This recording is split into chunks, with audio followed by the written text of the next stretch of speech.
Cricket हा सांघिक, संयम आणि खिलाडू वृत्तीनं खेळला जाणारा जागतिक दर्जाचा खेळ आहे. एकजूट असली की यश कसं मिळतं हे या खेळामध्ये दिसून येतं. युवकांना एकत्र आणणं, समाजात चांगलं आणि सामाजिक सलोख्याचं वातावरण निर्माण करणं हे रुपेश पाटील, निकिता पाटील आणि सर्व सहकाऱ्यांकडून शिकण्यासारखं आहे.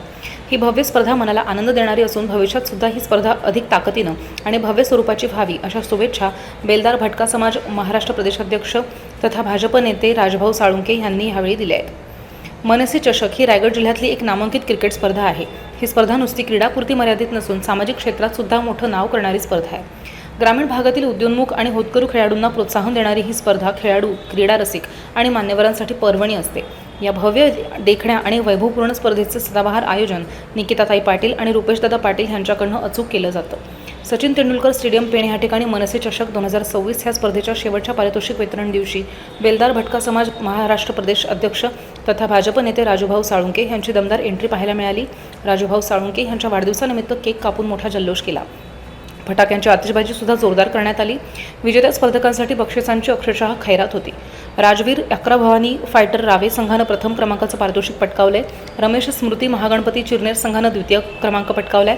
शिवशंभू पाटणेश्वर तृतीय क्रमांक तर चतुर्थ क्रमांक ग्रीष्म 11 मोठी जुई ह्या विजेत्या संघानं रोख रक्कम, आकर्षक चषक, आकर्षक बक्षीस देऊन गौरवलंय.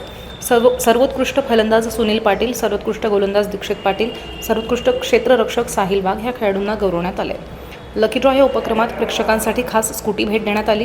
यावेळी विविध क्षेत्रातील नामांकित मान्यवर, महिला, वकील, डॉक्टर, इंजिनियर, उद्योजक तसंच हजारो क्रीडा रसिक उपस्थित होते. हा असा खेळ आहे तिथे शिस्त पाळली जाते, तिथे संयम राखला जाते आणि आपल्या लढाऊ वृत्तीनं तो खेळला जातो. म्हणजे एकत्र खेळल्यावर काय असतं, एकजूट असल्यावर काय असतं त्या क्रिकेट मधून दाखवलं जातं. खरोखरच तुमचं कौतुक यशासाठी करतो. तुम्ही एवढे रात्रीपर्यंत थांबला, इथे तुम्ही जी साथ दिलीत, एकदम आनंद वातावरणामध्ये तुम्ही हा क्रिकेट इथे खेळून तुमच्या खेळाची वृत्ती इथं चांगल्या पद्धतीने दाखवली. आज आपण एक गोष्टीचा विचार जर केला तर आज वुमन्स डे होता आणि हा वुमन्स डे म्हणजे महिला दिन, जागतिक महिला दिन. महिला दिनाचा जर विचार केला, आईने आपल्यावर केलेले संस्कार, क्रिकेट बरोबर कशी नाळ जुळलेली असते, आईने आपल्यावर केलेले संस्कार, बहिणीने दिलेलं प्रेम आणि बायकोची साथ काय असते, तरच आपला जो समाजाचा जो डामडौला आहे तो चालू शकतो.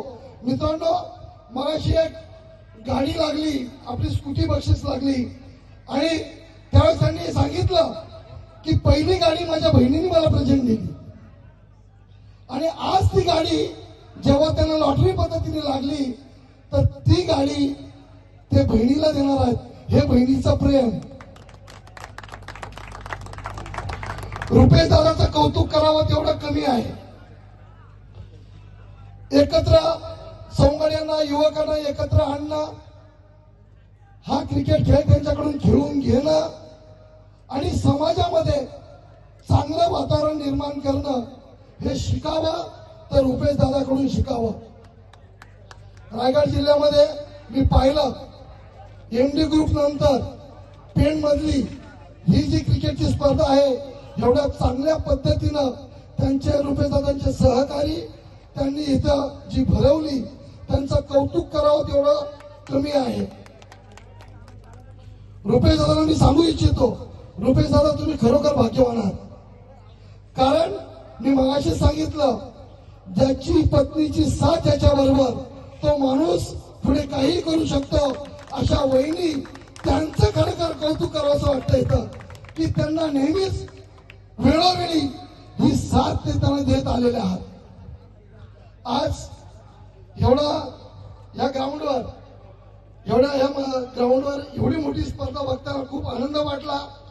पुढील वर्षासाठी मी तुम्हाला पुन्हा एकदा शुभेच्छा देतो आणि माझे 2 शब्द संपवतो. जय हिंद, जय महाराष्ट्र.